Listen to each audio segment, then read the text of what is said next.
Guys, I lied to you. I lied to all of you.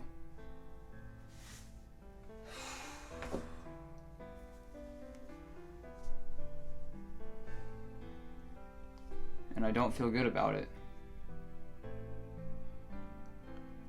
A couple weeks ago on the channel, I said that Gabby Nest Warden is going to be my favorite commander from Commander 2020.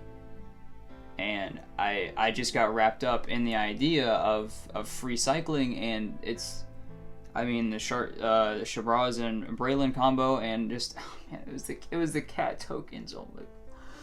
Oh my god, it was the cat tokens, the cat dinosaur creature tokens. They were so cute. They were so cute, and I couldn't. I was too weak.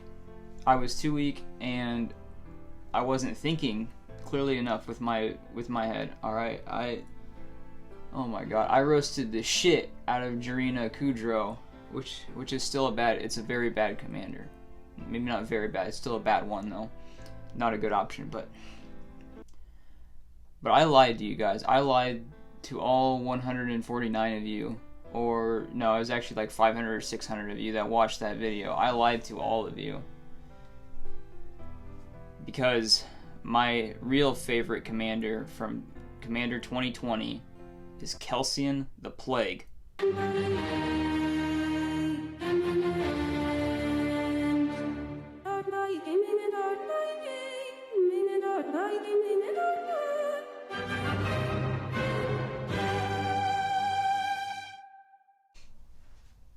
What is up, guys? The new Bonnie here. Are you sick of playing your control commander in Azorius and Esper colors? Do you like pissing people off while pinging everything down?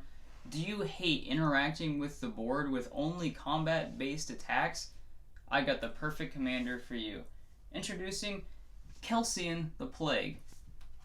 Kelsien the Plague for a red, a white, and a black is a legendary creature, human assassin, a 2/2 with vigilance and haste. That's already a bit much for a 3 CMC commander, wouldn't you think?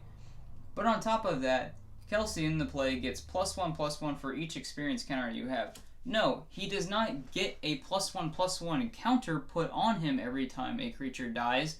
He gets +1/+1 for each experience counter you have. How do you get those counters, you may be asking yourself? Check this out. You can tap Kelsien to deal 1 damage to any target creature that you don't control.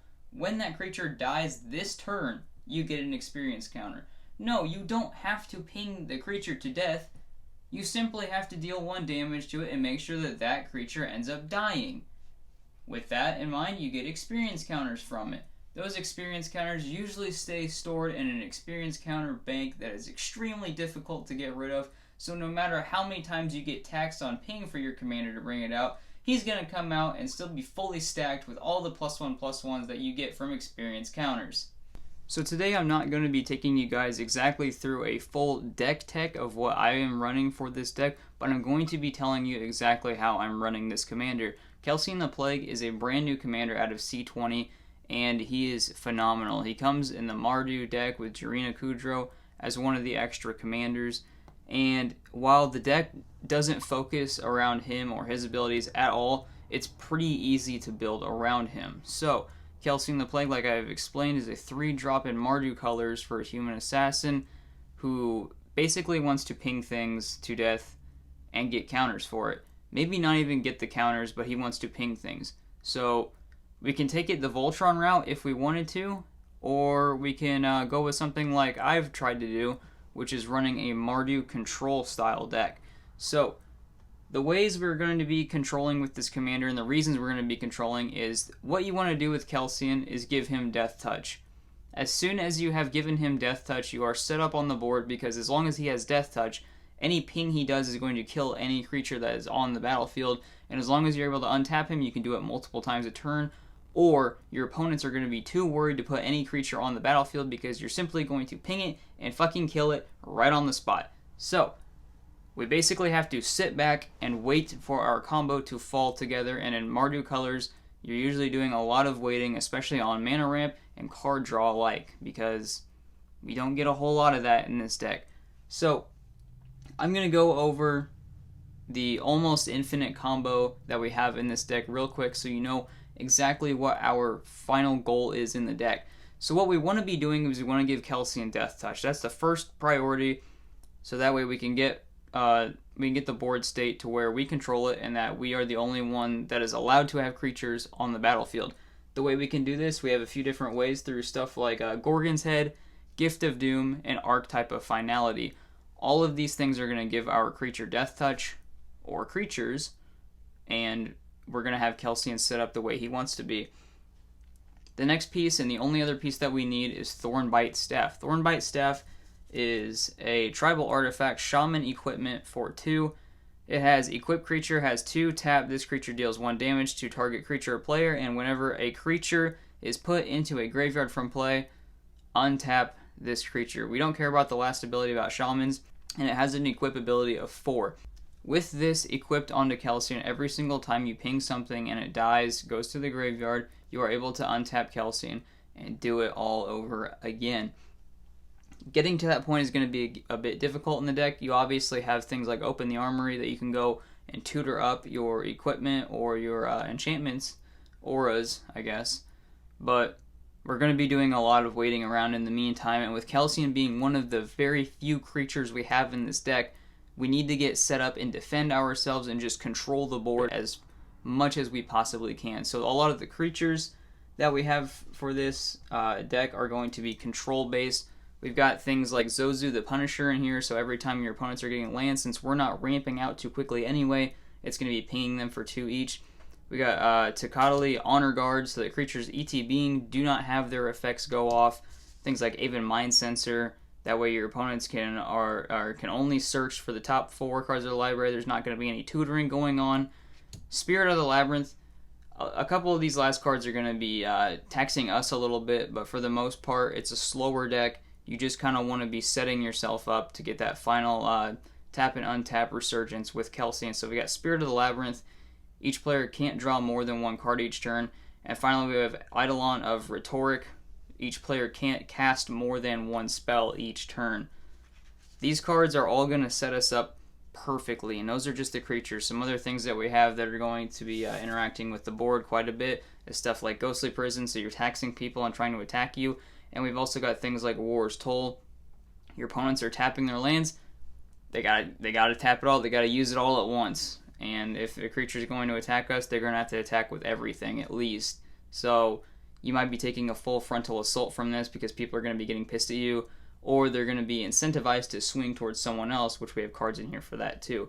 But then we've also got just Aeon Engine for just a little bit of fun, just to kind of reverse the game's turn order, get things set up in our favor. Maybe we just had an explosive turn and we want to crank that wheel right back, turn it right back to us. We've also got a little bit of creature token hate so that things don't stay on the battlefield all the time. Things like Virulent Plague and Illness in the ranks are all going to negate the tokens just so you're not getting overrun by huge spam token commander decks. So once you've gotten yourself to the point where you are pinging things to death, we want to be using those deaths to our advantage. We don't just want to be constantly killing things because there might be some graveyard resurgence that people can get their creatures, get whatever, right back onto the battlefield. So that's why we have things like Adarkar Valkyrie. She has Flying and Vigilance and tap. When target creature other than Valkyrie dies this turn, return that card to the battlefield under your control. Not just a creature you control, any creature other than her dies this turn. And you're selecting death targets with your commander. So you're going to be able to ping stuff and bring it right back. We've also got Depter's Knell because we're running a lot of board wipes in this deck, and because everything we ping, we want to be able to bring it back, of course. And finally, we're running Athreos Shroud Veiled, one of the newer buy a box promos from Theros Beyond Death. At the beginning of your end step, you're able to put a coin counter on something, and when that something dies or is put into exile, you bring it back to the battlefield under your control. So as long as we're pinging things that have coin counters on them, we're also able to bring those right back with cards like that. This deck runs very little ramp. It's Mardu, so you kind of have to just put it together yourself. I'm not going to go over my land base, but what I will tell you guys is you need to be running Smothering Tithe, and the brand new Verge Rangers is super awesome for this deck because 9 times out of 10, your opponents are going to have a lot more lands than you. It's already got First Strike. This deck runs a lot of Death Touch. If you put Death Touch on it, no creature can harm it. So, perfect setup if you're going to be trying to ramp or get more land cards onto the battlefield, which you really need to be doing if you want to have high outcome explosive turns with this commander deck. While it is mostly a Voltron deck, we are going to be needing to keep our commander on the battlefield because he is probably going to be one of the only, if not the only, creature on the battlefield at the time. That's why for our board wipes, we're running things like Single Combat, Ruinous Ultimatum, Divine Reckoning, and Mythos of Snapdax. Each of these are going to allow us to select targets to be destroyed, or we're going to be able to save our own creature when everything gets sacrificed, or we just blow everything up because we want to. Finally, I want to say that Kelsien loves to tap, so while Vigilance doesn't really cover for his tapping effect, it does cover for him attacking. We need to be able to untap him so that we're doing this multiple times a turn. Cards that I put in the deck that are going to allow you to do this are going to be Response to Resurgence, and more importantly, Aurelia the War Leader, who will probably stay out there much longer, so that every turn you're able to swing in with your commander, tap him down to ping something, untap everything, swing in again, tap him down, blow up another creature. Very simple, very straightforward. That's why I like this deck so much. The problems with this deck is that even though Kelsien does have haste, it's not a very fast deck. It all comes down to that mana base. It all comes down to card draw. Not having a lot of that in the deck is super taxing on the player, but that's why we are going to be running a control style Voltron deck. If you are going to take it the complete full Voltron route, what you need to be doing is adding in a lot more card draw, and I would suggest things like Teysa Karlov, who gives death triggers to happen twice. I don't know why I just said it like that. But basically, when you get your experience counters off of Kelsien killing something, you're going to get twice as many. You're doubling the number of, or not doubling the number of +1/+1 counters, but you're doubling Kelsien's power and toughness for each of those experience counters every single time something dies. Super cool to do. It's not the direction I'm taking this deck, but let me know what you guys think of this, and let me know how you're going to be running your Kelsien, the Plague. That's what I got for you guys today. Thank you so much for watching this, and I'll see you all in the next one.